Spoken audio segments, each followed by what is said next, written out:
like home and missing a faded result. It started to seem like the only way to be was living way down in the dumps. Like the pathway to sand could lead you right back without ever really needing to jump. But when the spring starts to turn round the corner, the birds sing your name.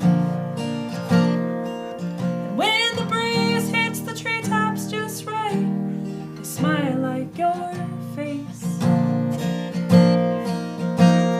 The lighter I feel, the more I long for your embrace. Isn't it lovely to know how to miss you from a beautiful place?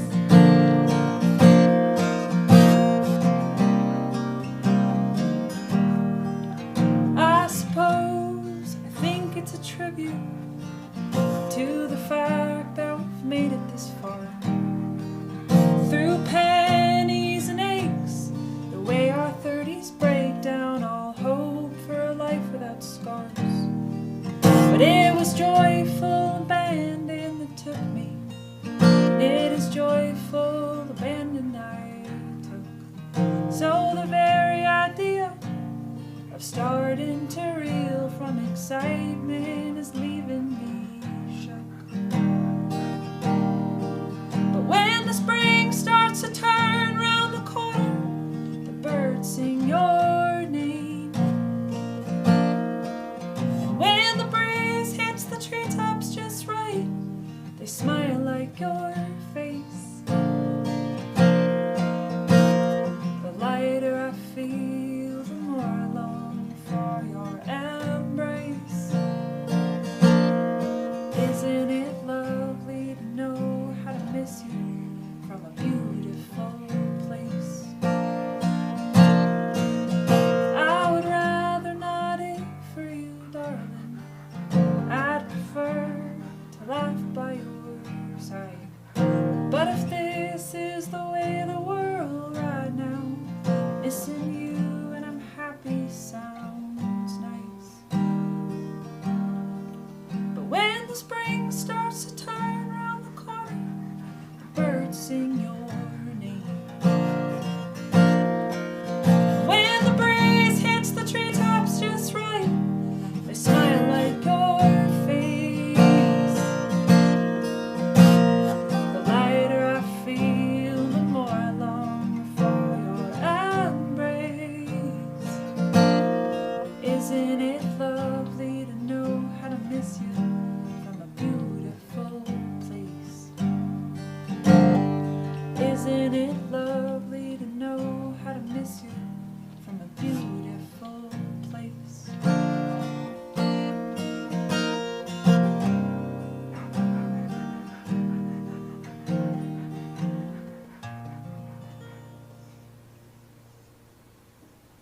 Beautiful. Hello and welcome, Micki Oh, Balder. hi. How are you doing today? Doing well. Thank you so much for that excellent serenade. What do you call that lovely tune? That is a beautiful place. It And- is the first single off my new album. Or I guess the first song off the new album. Right, it's the first song in the track order, Yes. but it's not the first single that you released from No. the album. That is actually Take It or Leave It, Yes. which is also a great song, and I hope I get to hear it today as well. But why don't we talk a little bit about Beautiful Place to kick it off, since it's the, it's thematic to Sure. just start chatting. Page into Pulp is probably my favorite lyric from it. Sure. I've heard a few people say that actually. It's got alliterative qualities to it without feeling like, kitschy. Sure. And it also has just such a evocative mental imagery behind it. Mhm. For the whole lyric is, my tears turn the page into pulp. Sure. Right? And I feel like that says a lot without saying a lot. Right. Which is a great sort of songwriting talent to have. I hope so. So, what inspired you to write that song? What were you doing that day? I was out for a walk. I was dating someone and we were on a break, and I was just like, the dust was sort of starting to settle, and it was like a beautiful bluebird day and the birds were chirping. I told someone recently, that like bird that makes apparently the cheeseburger sound. I didn't know, I had never heard that before. What's but a it's like cheeseburger sound? the like doo doo cheeseburger. Oh my gosh, well that's funny. I just recently heard that bird today. They're my On the phone. favorite. On the phone? Yeah, I was on the phone with somebody and they were outside. Oh, and you could hear it in the And background. I heard in the background. Yeah, it's like one of my favorite sounds. Huh. And apparently it sounds like someone saying cheeseburger. But there were a lot of those birds, and it was like a gorgeous day, and I was like, the dust was starting to settle, and I was just like feeling really happy. And I realized that like the happier I felt, the more I missed them. And I just thought like, what a nice concept to miss someone from this place of like happiness and joy instead of sorrow or loneliness. I feel like so often we end up missing people from like this grabby, lonely place. Yeah. And I was just like, oh no, I just like, the happier I am, the more I think of them and their happiness, and they had this like brightness to them, and I was like, oh. And I went home and I wrote that. Yeah, missing somebody is in effect a beautiful emotion. Yeah. Because it wouldn't be possible without having experienced joy with that person. Right. It kind of has that like bittersweetness that like, you can't have. I read this woman, I think her name is Susan Cain, has this book about bittersweetness, and she talks about how like the understanding that you can't have like joy without sorrow, and like those two things have to go hand in hand. And so yeah, I think there is, like you said, there is something sort of beautiful about having someone to miss, or like feeling that. Yeah. Yeah, I think it certainly deepens the appreciation for those feelings to know that they're so intricately intertwined. And Right. writing a song about it, I think it increases that song's relatability. Yeah. Yeah, Well, thank you. absolutely. Another thing that I'd like to note is you have such a warm and resonant tone to your singing. I feel like it feels almost like, like a key is being pressed instead of like chords are being like Oh, interesting. strummed in. Huh. in- I've never heard anyone say that before. Really? Yeah. Well, it's very in tune, and I think, in fact, based on the last time that I heard you sing, which was Ruth's Music Project, all the Oh, way that was back a in, long time ago. like March or April or something like that, I feel like you've improved. Oh, Yeah. thank you. Absolutely, great work. Playing gigs, I guess, helps. I'm just like trying to practice. Yeah, and sometimes just getting more comfortable with your own voice. Yeah, I'm more comfortable on stage, like playing in front of people. It's amazing how it really, practice there really does help. Of just like, I'm sure you know too as a musician that like you have those first couple times where you've just got like uncontrollable nerves, and it eventually just fades. And It's true. yeah, And I think the more people provide you with their feedback, yeah, it is a huge, huge, huge effect on a voice sure, in particular, because voice is such a personal instrument. I feel like any fears and any doubts that you have in general will show up when you're singing, and maybe you become good at suppressing those and pushing them down, and you reach a certain point and you want to show off, and you sing, and maybe you fall out a little bit, but having people that you respect come up to you and tell you like, hey, you sound really good, yeah. I really enjoyed that, I feel like slowly starts to chip away at all those fears and doubts until That's a hard thing. It's a weird thing being a singer-songwriter, because you're vulnerable in so many different ways. Like you said, you're literally your voice. Like your instrument, half of the equation often is your voice, and there's not a whole. You can warm up or do vocal exercises, but at the end of the day, like the tone of your voice is the tone of your voice. And, right. But then it's like, you're writing oftentimes about your own life, and also you're like performing in front of these people. There's just so many ways to be vulnerable. It's true, and it takes a lot of authenticity and courage, especially to write songs that are directly related to your own life. Sure. In particular, something that I noticed about, just going back to the warm resonant tone thing, Sure. is that it's also present in your speaking voice. Oh. I don't usually make comments about people's speaking voices. Sure. Because I feel like it makes them a little bit self-conscious Oh. sometimes. But you have a very nice speaking voice that has almost like a song-like quality to it, naturally. Interesting. Of course. I feel like I'm learning so much today. How was the drive over here today? Not so bad. I was a little nervous. The drive back looks, if it's anything like it was an hour ago, looks like not fun. But my way here was great. Yeah, it can be a little scary, the 36 around 5 or 6 o'clock. It's a Saturday though. I know, it doesn't matter if people like still work on Saturday. I don't know. But you were up in the mountains. I was this morning, yeah. Yeah, I was hanging out. I was at the bike park in Winter Park. How was that? Because honestly, I hear that it's a little colder in the mountains at all times. It's still nice today, so I think they're about to get the same thing as us. It's like they're about to dip. But it was in the 60s, and the leaf peeping is out. The leaf peepers are out. The peepers are peeping. Oh yeah, stay away from 70. Okay. You heard it here first. So, Happy Mag recently interviewed you. They did. They're in Australia. In Australia, how did you get linked up with an Australian magazine? I got an email from them. She had heard A Beautiful Place and asked me if I would be interested in doing some stuff with them, and I have no idea where she heard it, but I love that she did. That's so cool. Yeah. Yeah. Just randomly getting out there, I feel like crossing Every once in a continents, while. it's got to feel good. Yeah, it definitely, yeah. I've never been to Australia, but The thought that somebody in Australia is listening to your music must isn't the be digital quite a world wild crazy? thing. Yeah. It is. I really appreciate the internet for some things. Yeah. Some things I obviously Not as don't much. like so much Sure. about it. But you gotta take the good with the bad whenever you can. Yeah. You have been writing music, officially releasing music, I should say, Sure. since 2021. Yeah, that sounds right. I don't think I could have pulled that information out of my pocket, so I'm glad you did. It's okay, I did a little research. What drew you to releasing music? What made you Releasing music. What made you want to start saying, "Hey, this is some stuff that I want people to hear that I have to say"? Some of it was sort of like the next progression of, like, I don't want to say bucket list, because bucket list is not the right word, but like the next progression of like goal setting, because when I released, I think it was Land to Build a Home On, or maybe it was the EP.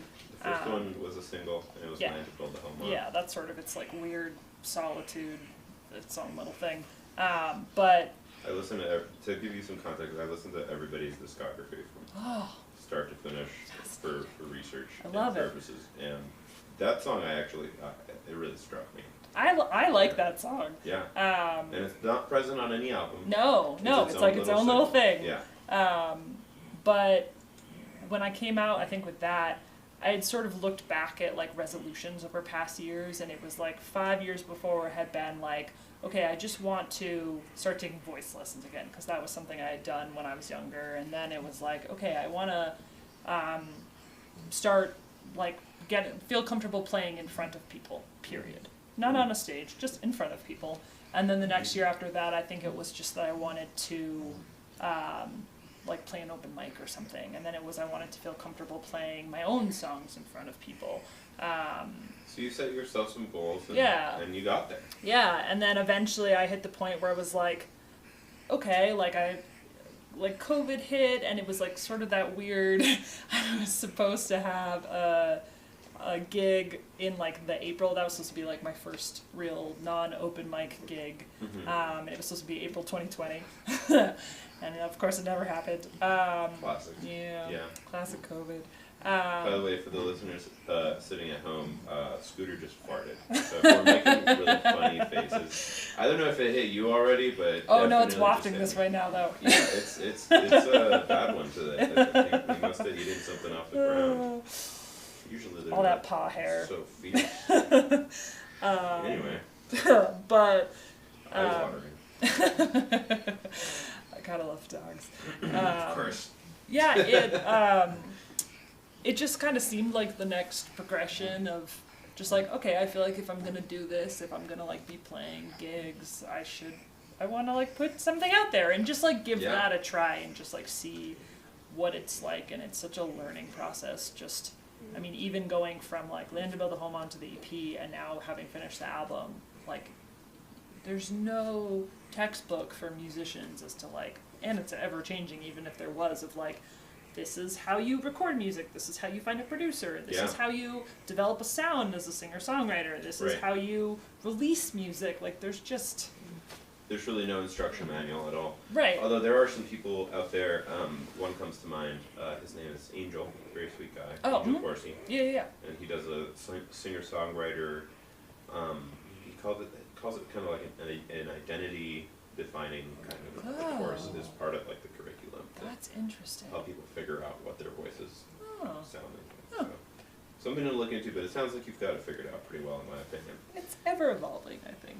Fair. It's funny that you mentioned getting comfortable with singing and playing in front of people, because I think that is one of the hardest things that you can actually achieve.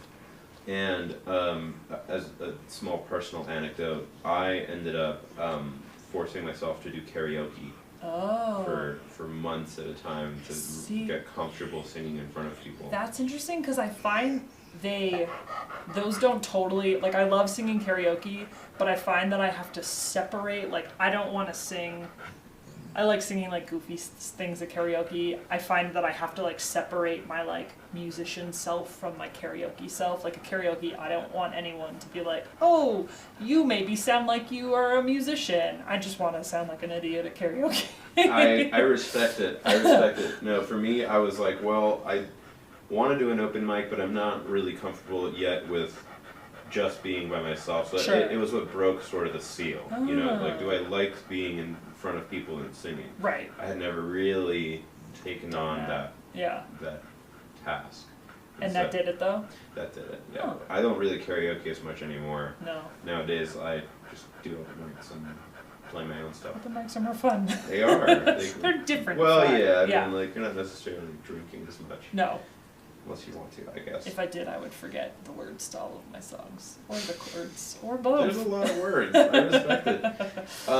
So it sounds like you had some music education growing up as a kid. Yeah. You learned a little cello.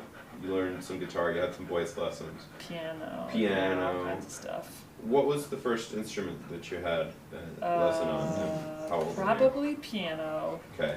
I must have been, oh God, 6 or 7, maybe? Nice. Something like that. Yeah, it was probably like piano and vocals were like the predominant ones growing up. Cello was like a short, I think I was like 10, and that lasted for maybe a year or two. Did you ask your parents to get you lessons, or did they make you do it? They probably made me do it. Okay. I honestly don't remember, but I feel like that probably came from that. For people that did have lessons as a kid, I always love asking that question. I feel like a lot of it is their reveals a parents force them to. Yeah, but you'd be surprised. Some kids are. What happens usually is kids whose parents are musicians. Yes. The parents will never force them to do it, but the kids will naturally seeing their parents play and having fun, or singing around the house or practicing, get like interested and like, wow, that's kind of cool. I want to try that. Yeah, my mom played a little bit of drums growing up, I think, but neither of my parents really played music. And I think because of that, it's like, I don't know if other people have this opportunity, but for me, a lot of my hobbies, it was like, okay, you've been doing this long enough, it's time to take it seriously now. Like, no more like time for like a new serious piano teacher, time to like do and it really squashed a lot of my hobbies as a kid. And so it's been sort of fun watching a lot of them circle back around. Like the cello has been a funny one because I played that when I was 10 and I really hadn't touched it since, and it had been sort of like itching at me like, man, I love the cello and I would really love to play it again, and like, screw it, like, I'm 36 years old, no time like the present. I told my friend the other day, I'm gonna need a hobby when I'm in my 50s. So hopefully by then I'll be really good. You want to to leave yourself some instruments so that you can just Yeah, have fun with them instead exactly. of doing it professionally. Exactly. I get it. You just had your album released. I did. At Gold Hill Inn, one of my favorite little spots. Right. Up here, in, like, I guess you could kind of call it Boulder still, but it's not. Technically, I think of Boulder County, but Yeah. it's not. It's not. It's up there. How did it go? It was great.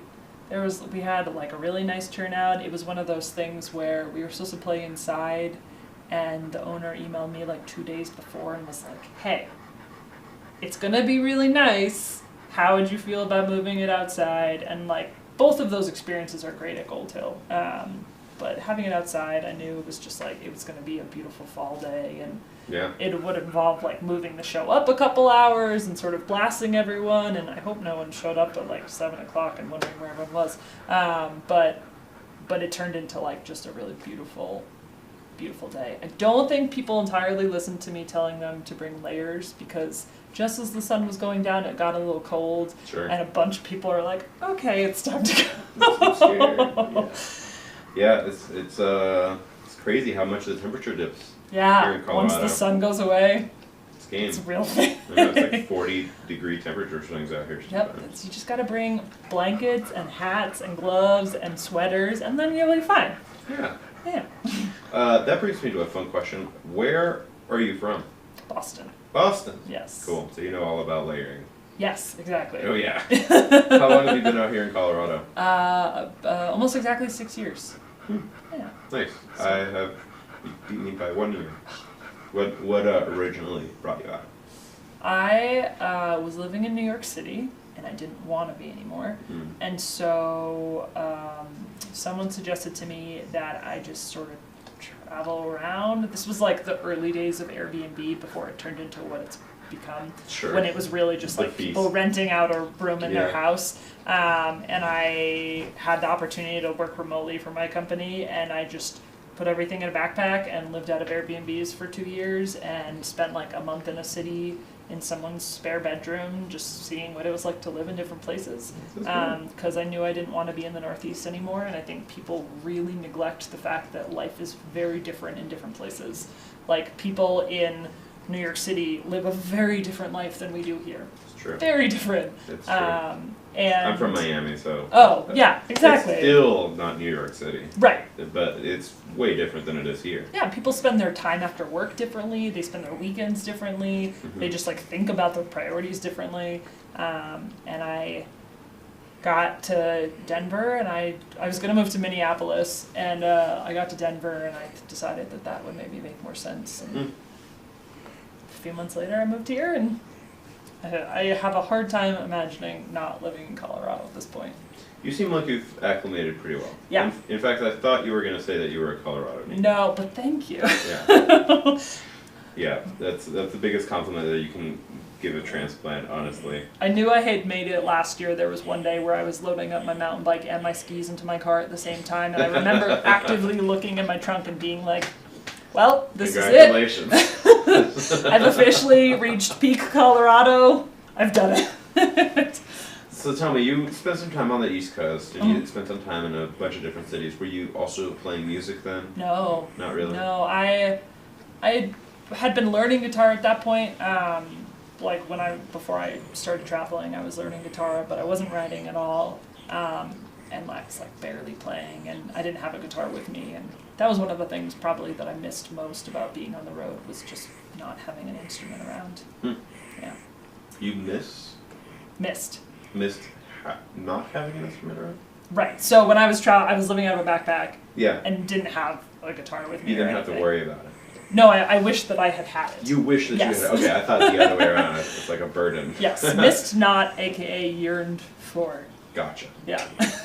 Cool. Let's go back to Gold Hill for a moment. Sure. Curious, did you have a favorite moment of the evening? Oh. I think there were a couple. One was like starting. I'm not used to playing with a band. That's the most people I've played with on stage by like 6 people. Yeah. Okay. That's pretty big. I'd never played with a drummer, and my producer Matt Hoffman played drums, And I think listening to the like drums come in when we started A Beautiful Place, and it was like, oh, this is like, because we played Land to Build a Home On with just like a few people, and then Taylor, he plays fiddle with me. The two of us did a couple songs, and then the band came up to start like the album. And just like hearing the drums and the rest of the band come in, I was like, oh, this is really happening. Felt very sort of starstruck almost. In a Not fun way. starstruck, just like proud of the moment. And like I'm not used to like feeling supported by that many people on stage, and like to be up there like literally with friends, and to like get to feel the band come in. Like that's sort of how I felt when I first started playing with Taylor, because I met him at the Vision Quest open mic in Boulder, and he like played with me once because he was playing with a bunch of other people at open mic. And before or after COVID? After COVID. After COVID. Yeah. Do you know who ran the Vision Quest at open mic before COVID? Did you? It was me. I like to bug Jim about that. You stole my open mic. And I think he used to run it at. It might have used to be at Sunita's. I know he's kind of moved all over, and I think that's where you are now, right? That's the funny thing. You're just everyone's swapping spaces. Yeah. Do-si doing musical open mic chairs. Yep. But yeah, I remember that one of the first times he played with me on stage, like getting to sort of listen to him and be like, oh, this is really cool, like getting to hear fiddle with my music and like getting to hear what you're doing on stage. And it was like a little bit of that feeling of like, oh, this is, because we practiced a little bit, but not like a ton as a band, and sort of getting to hear what people came up with, and it was fun. Sure, yeah. I do think that like fiddle and guitar occupied very different like sonic spaces, so they work together really well. Yeah. And I guess if I had to guess, it feels like your speaking voice and like your singing voice, you were probably an alto. Yeah, totally. Yeah. If you can't tell, I was bass, but I always wanted to be a tenor. And so over the last like 3-4 years, I've been like really driving my high note Good for you. A little bit higher every like every the dream, time. It's there. Yeah, it's coming. It's actually coming. It feels along. Coming along. It feels like. One more question about the Gold Hill show that I feel like will lead us naturally into the next segment. Did you have a favorite song that you played that night? Or by extension, what is your favorite song to play? It's probably Take It or Leave It. It was really fun getting, like, Cortland popped up because she played, Cortland Carpenter from Sturts, played on that song on the album, and so she popped up on stage to play that, and I just love the cello, and she's such a beautiful cello player, and that was like probably one of my favorites, which I feel bad saying because most of the band went away. But yeah, that was probably one of my favorites. Yeah, she's very talented, and I like her control when she plays with others. Good. Yeah. Really, really nice. I'm not sure if you can play that song without cello. I can. I've played it many times without cello. Well, if you'd like to. Sure. Then perhaps now would be a good time. Sure. Cool. Let's do it.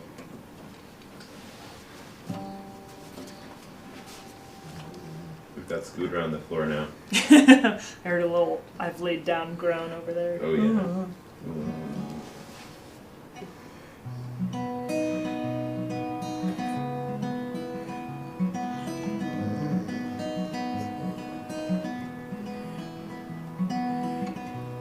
Do you hear yourself? 'Cause I don't think you do.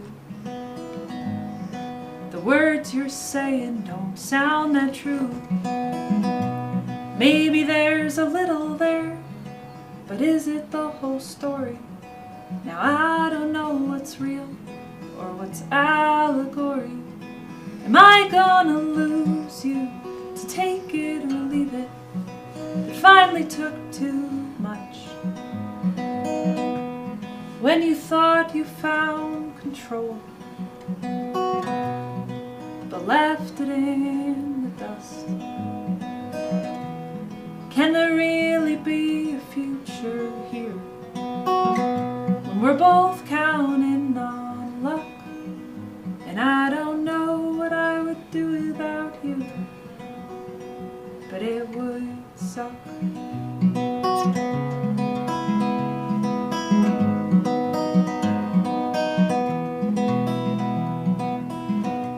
So now I guess I'm here to look out for the signs. I hope I know you well enough to see them. When I fall asleep I dream of you holding me. I'll pretend that that's enough to keep on keeping. 'Cause am I gonna lose you, to take it or leave it, that finally took too much? When you thought you found control, but left it in the dust. Can there really be a future here when we're both counting on luck? And I don't know what I would do without you. I don't know what I would do without you. I don't know what I would do without you. And sure, I might just be fixed on catastrophe. I'm told I'm prone to worrying too much. But all this gray space is making my heart hazy, driving it crazy. I don't wanna find destruction, fits you like a glove.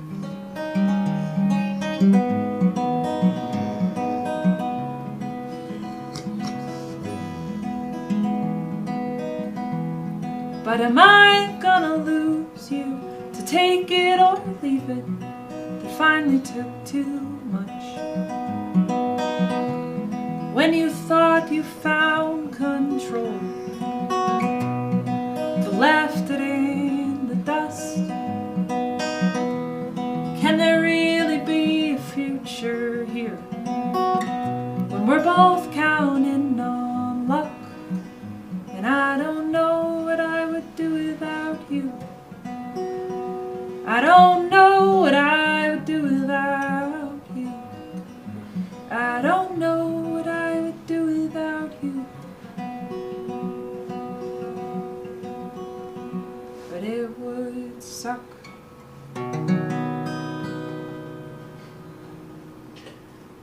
I really like how you pronounce suck in that song. I feel like it just has this air of sort of, I guess this is a bittersweet song, but I know that it's funny that I'm using this word. Yeah, at the end of this phrase. I've heard enough people laugh when I sing it that I'm like, okay, I get it. Yeah, it's a great choice of word, and it's a very genuine and authentic feeling. Yeah. Like you don't have to like add flowery sort of borders to it. It's just like a very raw on the page. Yeah, I heard someone say that describe my music as conversational, and I was like, oh, I like that better than simple. Right, I agree. I think, simplicity certainly is a huge compliment as well. Sure. But conversational reminds you what it is that people actually use the words that you're using to sing with. Right. You're just using them differently. Yeah. And I think that frames the feelings that you're trying to evoke in a very particular way. Yeah. I think so. Yeah, I think I write the way I think, and like certainly the way I write non-musically, like if I'm sort of hemming and hawing over something or processing or reflecting, I feel like the words and like the lines that I write down there's not sometimes I'll like try and be poetic, but usually it's coming pretty directly from like things that people actually said, or and because of that, if it's things people actually said, then it ends up being conversational and trying to make it something that it's not.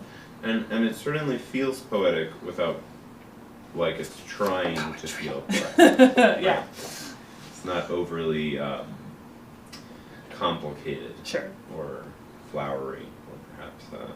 And my adjective synonym game is a little off. It's a Saturday. Yeah. I mean, every Saturday is a show. I should be. Yeah, I usually have a little bit more range on Saturdays, I would say.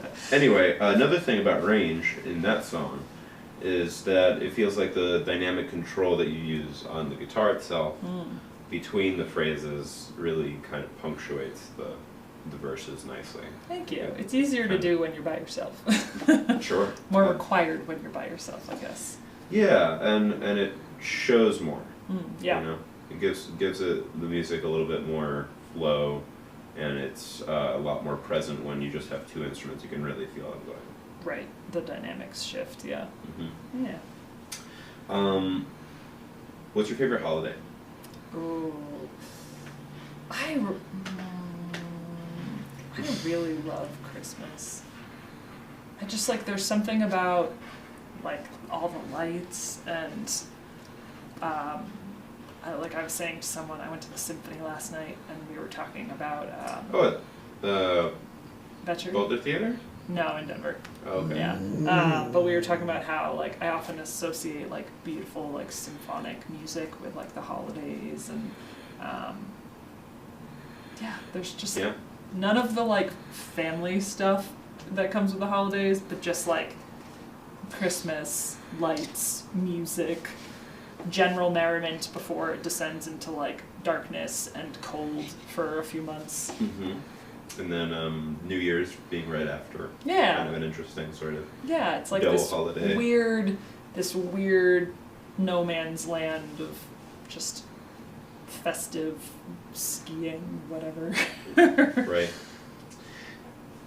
This is a question that I have never asked on the show before, but I feel like it's a fun one. Okay. I'm going to try it.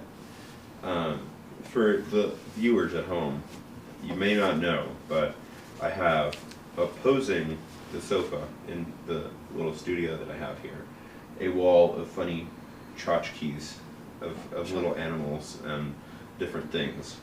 I don't know why I call them tchotchkes. Somebody called them tchotchkes once. And which one do you feel like best represents you? Oh. This one's a horse. I know, it's hard to tell what some of them are. I like the hand. I kind of want to say the pig. The pig. Okay, this is a pig, but that's also a pig. Which, oh no, that pig is too dark and pointy. I like this sort of dopey, goofy looking one. He kind of looks like a piggy, like a piggy bank? A piggy bank, yes. But he's not. Oh, he is not at all. But yeah, he definitely had piggy bank vibes. Well, we're going to set him out. Okay. So that everybody can feel your spirit animal. Is he a candle holder? I don't know, actually. I've never used kind him of what as a it candle looks holder. But otherwise, what is the function of the little bowl at the top? I just thought he had a tumor or something. A vessel-shaped tumor. A vessel-shaped tumor, right. And he's also, I don't know, it seems like some kind of ashy butt tail situation. Yeah. He's seen some things. He's had a couple of problems in life. He's got some gastro stuff going on. But there he is. We'll let him take the center stage here. Hi, friend. Cool. Plans for shows coming up? Any other shows you've got? Nothing major. I'm playing at Feral in Denver. It's Feral, F-A-R-O. Feral, F-E-R-A-L. It's a outdoor store. Cool. And Wait, they a have store for doors? Yeah. A door store. Okay. Okay. An outdoor. No, it's used gear and stuff like that. Oh, okay, gotcha. And they do this thing, Feral is Folk, for Tennyson Street has First Fridays. So I'm playing there, and then Taylor and I are playing at Howlin' Wind Brewing up in Rollinsville near Netherland on the 29th of October. Nice. So that'll be fun. Halloween weekend, the stage stop across the street does a haunted stage stop, and it's a whole thing. Spooky. Yeah. But that's really Sunday, right? Yeah, it's a Sunday. Nice. It's 3 to 5. I usually play in the afternoons there, and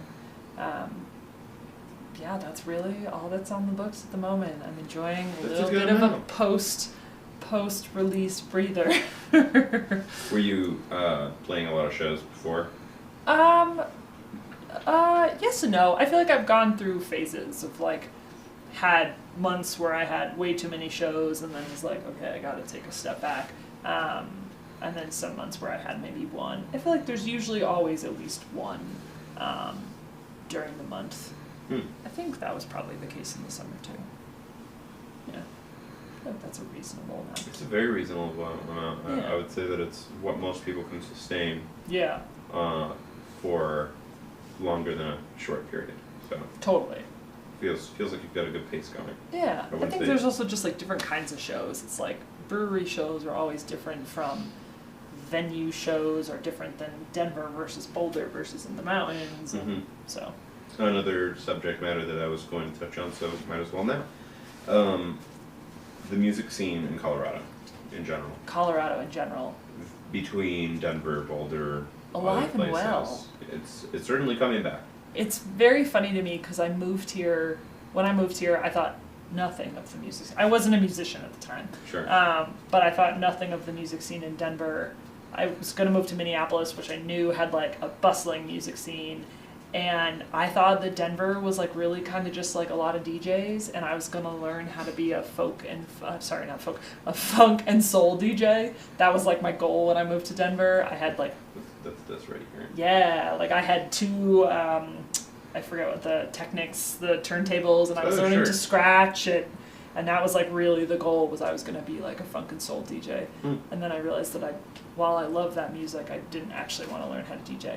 And then I started working with So Far Sounds, and all of a sudden I was like, oh, there's actually like a huge music scene here, and I feel silly.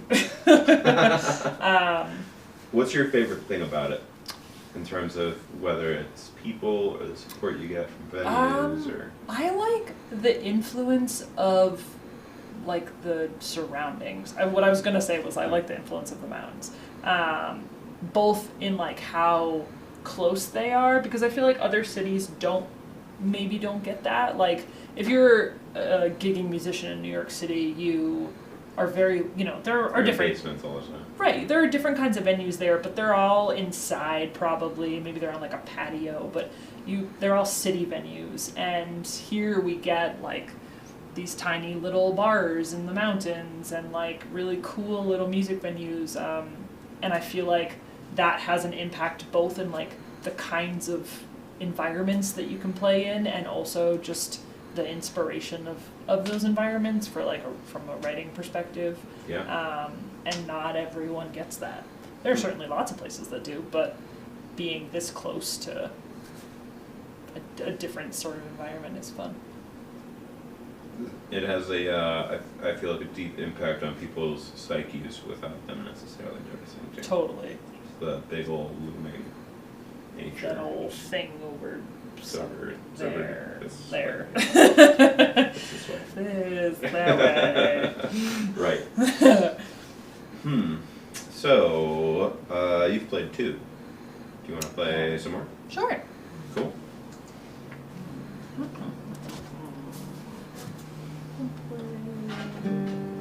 Done. Something a little more upbeat-ish. Although I realize that this is... It's like upbeat does not mean happy. Oh, no.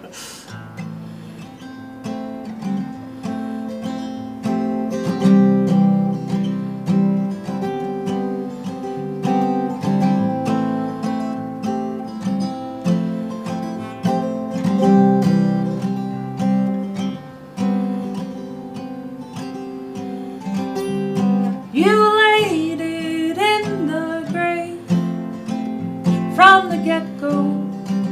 Time to let go before it ever left the ground. And it's all a game, each round an echo of a place I've often borrowed but never found. And I'm coming undone, trying to ease the pain of rarely having one. And I'm starting anew, growing tired of trying to follow rules for you.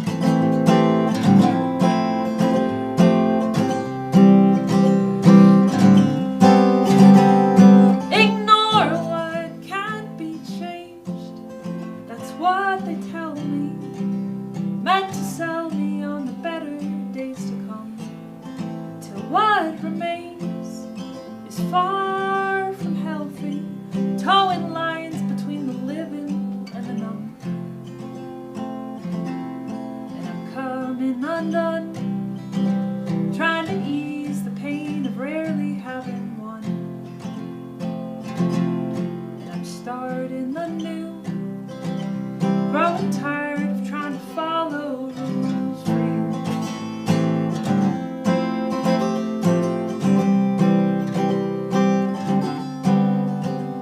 But I'm finding joy in waiting,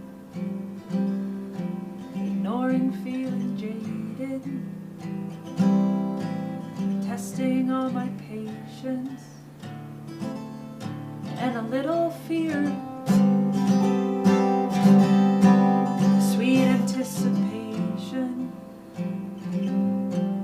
bound in my frustration, torn by expectation, but I'm still here,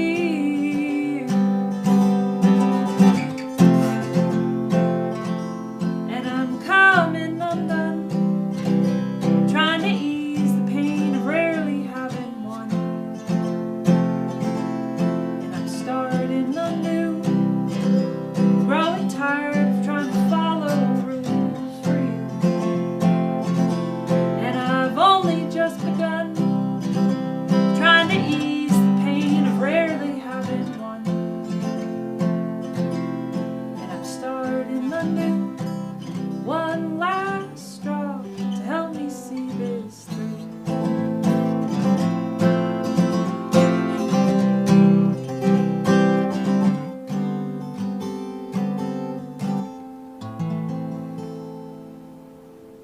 Woo! That was moody. Yeah, see, it's all still moody. Yes, what a mood it was. We are experiencing a really lovely phenomena that I enjoy this living room very much for, that I will miss for, Oh, which is the shades showing up right here. on the sofa in these really distinct lines. I feel like it's very cinematic. It is very We could even get them off of this one too, but all the checkers. not as much. It shows up on the wall. How's that look on video? Makes everything look dark. Never mind. Nope, we're going back. We're going to color balance. Thank you. Sacrifices must be made. Yes, and soon no sacrifices will ever be made again. Ever. Because the new studio will be very purposely built for this. Yes, but you'll have to make this sacrifice. Yes, in fact, that definitely brings me to a fun point or a question. But sometimes it's a question. Question. Okay. Sometimes it's just a interesting proposition Snippet. of sorts. Okay. What should be done with this sofa? Oh, I can't just put it in a dumpster, could I? That It seems, has served such a purpose. It seems wrong. It seems wrong. I feel like burning it's kind of like I know that's ceremonial, I'm like, but I feel like the youth of my partner would say to burn it. burning was one of the suggestions. But I also know that there's like weird things about like if it's like polyester or whatever, it's then like definitely like a you have to Chinese like gouge. if you want to burn it, you have to he and his friends had learned you have to like strip it down to like wood, Yeah. and then you can burn the wood, which could be ceremonious in its own right. It's true. It's true. What else? I'm certain there's other. You can, Like take a sledgehammer to it, I know, take like an axe and just start axing it. die. But that seems so like Kinda- anti the couch. Right, kind of violent Right. and strange, right? You want to like honor it. How could we honor this sofa? If you have any answers out there, audience members, Do any music venues need a sofa? if you try to pick this thing up, it will start falling apart. It's currently in its Do any music venues need half of a half of a sofa? sofa. Kind of. I mean, the right half is certainly in better shape than the left. I feel like you take the right half and you put it up against a wall so no one knows that this is like was never a. I don't know how that works, but. Let's see if we've got any comments on the live chat. Some calls from the internet. Any internet callers coming in? Not currently, but we'll see. we'll leave that open. And of course, if you guys have any comments for Micki, and or you just want to say hi, or you have any questions for her, feel free to pop them in there, and I will direct them to the lady herself. She's here today at the Pink Sofa Hour. Sitting on the pink sofa. Yeah, on a pink sofa. That's right. Yeah, I'll have to keep thinking about that a little bit. What is your favorite sport? Mountain biking. Mountain biking. It's hard. Yes. I've seen some videos. I'm scared to do it because of my thumbs. I feel like the thumbs. That's a very specific fear. Is it? Because I feel like when you're like maneuvering, I mean, you're using your arms and stuff, but like if you like jam into like a rock or like you stop suddenly, like couldn't your thumbs take a significant brunt? I will say that I did do that the other day. I was riding with a friend of mine, and I was about to go what we say like OTB, like over the bars, and I somehow managed to like stop myself and the bike from doing that with my thumb, and it definitely hurt a little bit, but it's not. I don't think that that's a common mountain biking injury. I don't know why it's not. I mean, I guess they pretty like anytime that you're at risk of anything happening, you're not going this way on the bike. You're going off of it. Okay. So your thumbs are safe. Fair enough. The rest of you, yeah, debatable. There's certainly other injuries that could happen. For me, it's just hurting my hands in general.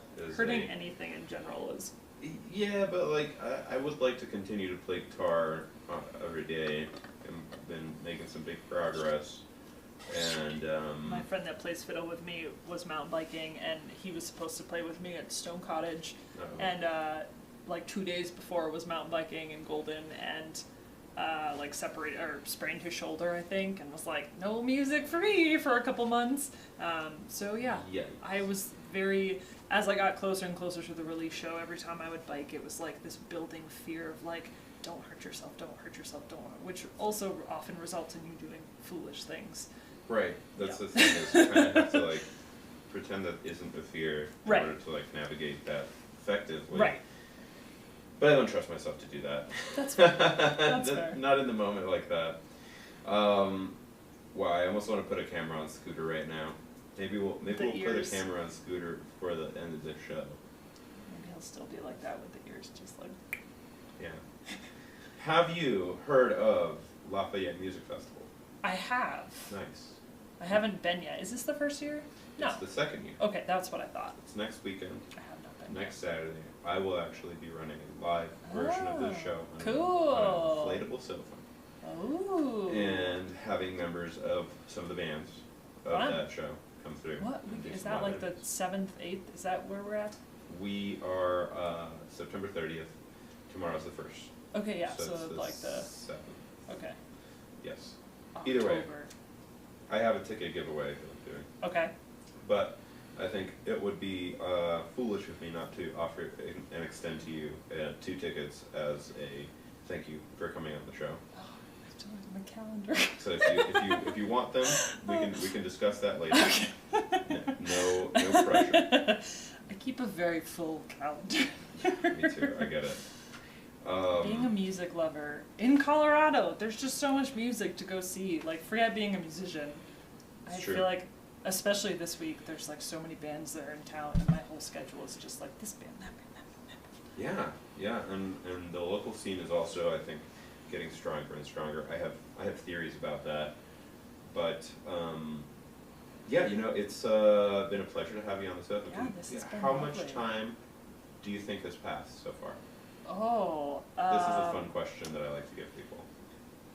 45 minutes. I mean, I want to say an hour because you just said thank you for, and I assume that usually means like conclusion. Well, you answered how you felt, which I think is a good way to go. Sure. But yeah, we are basically at the top of the hour. Yeah. I was like, I feel like that's a trick question. I kind of gave it away by accident. A little bit. By doing that.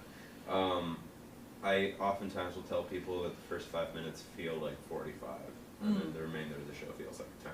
I could see that. Yeah. It's the cameras, they add time dilation. quite strange. Each camera adds 10 minutes or subtracts 10 minutes. I don't know how 10 that minutes. Yeah. Either way, you've got some shows coming up. Yeah. One up in Rollinsville, Near the brewery Netherlands. company, October 28th. Yep. With your fiddler. Fiddle. Twiddly fiddler. What is his name? Taylor Sharp. Taylor Sharp. Yes. Excellent. And then one before then, up in Down and up. Down in Denver. Down in but Denver. The north of Denver. north of Denver in for So Far. No, they have had Sofa shows there before, but it's just like First Friday. Feral. Got it. Yes. Cool. Yeah. Are there any acknowledgements or shout outs that you'd like to use these last couple of minutes for? No. Thank you for having me. Go listen to the album. It's a good one. Yeah. Just released. Yes. Only been out less than a month. It's a little baby. Yeah. Go show it some love. Yeah, please do. Oh, I almost forgot to ask. Why lowercase? Oh, I noticed that you goes. said that in the Instagram post. Yeah. I don't know, like I was tossing around ideas for album titles, and the woman, her name is Whitney, that did my album art, she was sort of doing the album art as I was trying to figure out what she was like, hey, I need a title now. I need to write the writing part of it. And she originally wrote it in lowercase, and I was like, I kind of like it or she originally, what would that be? Camel case? Snake case? I don't know. With capitals. Oh, yeah, camel or case. with, yeah. Sure. I always mix up camel case and snake case. But she wrote it out, and I was like, I think I like a better lowercase. And then I decided that was just going to be not just an aesthetic choice, but an album choice. Quirky like that. I respect it. I love lowercase. Just looks. I like the. It's a cool look, and then also I think it just reveals things about how it is sort of a industry standard or whatever to always have things in regular case. It's like this formality, right? Whereas like lowercase kind of removes breaks some of the formality, which I think suits your musical style very well. The conversational. Yeah. Cool. Great. Well, this has been an amazing 3/4 of a year, an amazing episode today. Thank you for rounding us out, having an closing out time. The pink couch. Yep, this is it. This is the last time that we'll be having somebody on this pink sofa. Next week we'll be at Lafayette Music Festival. The week after we're taking a little break, and then we will be back with Grace Divine as our first guest, as our first makeup guest on the new sofa. And after that, who knows? We'll just have to keep growing and doing cool stuff. But in the meanwhile, I'm gonna let everybody see what Scooter looks like right now. Scooter. He's just a magnificent dog. He's finally chilled out a little bit. And he's finally chilled out a little bit. Believe it or not, this is really a rarity, as the repeat viewers of this show might know. He is constantly heard panting in the background. So this is a real treat. We had the light coming through the window too a second ago, and he was all lit up. Got all the good stuff. Let's see if we put the little piggy on him, what will happen. I'm like, I was taking a nap. All right. I think that's it. It can't get better than that. Signing off, everyone. Have an excellent evening, and see you all at Lafayette Music Festival next week.